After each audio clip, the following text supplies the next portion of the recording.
శ్రీ భీమశంకర ఆరవ జ్యోతిర్లింగ కథ. పూర్వకాలంలో సహ్యపర్వత శ్రేణులలో భీముడు అనే బలవంతుడైన రాక్షసుడు తన తల్లి కర్కటితో కలిసి నివసిస్తూ ఉండేవాడు. ఒకరోజు భీముడిని అతని తోటి పిల్లలు నీ తండ్రెవరు అని ప్రశ్నించారు. ఆ మాటలు భీముడి మనసును తీవ్రంగా కలిచివేశాయి. ఆ బాధతో అతడు తన తల్లినడిగాడు, అమ్మా, నా తండ్రెవరు? అప్పుడు కర్కటి తన జీవిత కథను తన కొడుక్కి వివరించసాగింది. కర్కటి ఇలా చెప్పింది, నా తండ్రి పేరు కరకటకుడు. రాక్షస దంపతులకు నేను పుట్టాను. నా భర్త పేరు ధనంజయుడు. మా తల్లిదండ్రులు నాకు అతనితో వివాహం చేశారు. కాని రామావతారంలో శ్రీరాముడు నా భర్త ధనంజయుడిని సంహరించాడు. ఆ తర్వాత ఒకరోజు నా తల్లిదండ్రులు అగస్త్య మహర్షి శిష్యుడిని తినడానికి ప్రయత్నించారు. అప్పుడు ఆ ముని తన కమండలంలోని పవిత్ర జలంతో వారిని భస్మం చేశాడు. అలా నేను పూర్తిగా ఒంటరిదాన్నయ్యాను. నా ఒంటరితనాన్ని చూసి దశకంఠుని తమ్ముడు కుంభకర్ణుడు నన్ను బలవంతంగా కామించాడు.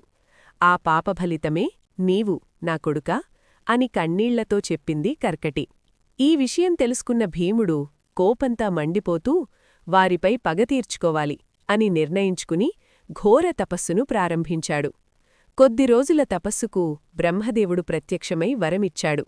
భీముడు కోరిన వరం, యుద్ధంలో తనకెప్పుడూ ఓటమి రాకూడదు. ఆ వరం పొందిన భీముడు అహంకారంతో దేవతలపై యుద్ధం చేసి దేవతలతో పాటు అనేక రాజ్యాలను జయించాడు. ఆ సమయంలో కామరూపణీ దేశాన్ని సుదర్శనుడు అనే గొప్ప శివభక్తరాజు పరిపాలించేవాడు. అతడు ప్రతిరోజూ భక్తిశ్రద్ధలతో శివలింగాన్ని ప్రతిష్ఠించి పూజించేవాడు. భీముడు ఆ సుదర్శనుడిని బంధించాడు. అయినా లాజు భయపడకుండా శివలింగం చేసుకుని పూజను కొనసాగించాడు. ఈ విషయం భీముడికి నచ్చలేదు. కోపంతో ఒకరోజు ఆ శివలింగాన్ని కత్తితో పగలగొట్టాలని ప్రయత్నించాడు. అప్పుడే పరమేశ్వరుడు ఉగ్రరూపంలో ప్రత్యక్షమై భీముడిని భస్మం చేశాడు.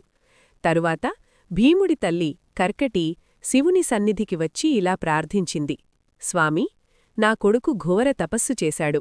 అతడు చేసిన తపస్సు వ్యర్థమైపోకుండా దయచేసి అతనికి ముక్తిని ప్రసాదించండి. కర్కటి ప్రార్థనకు కరుణించిన శివుడు ఆ ప్రాంతంలో స్వయంభూగా భీమశంకర జ్యోతిర్లింగంగా వెలిశాడు. అలా 6వ జ్యోతిర్లింగమైన భీమశంకర జ్యోతిర్లింగం వెలిసింది. ఇది మహారాష్ట్రంలో పుణే సమీపంలోని సహ్యాద్రి పర్వత శ్రేణుల్లో ఉంది.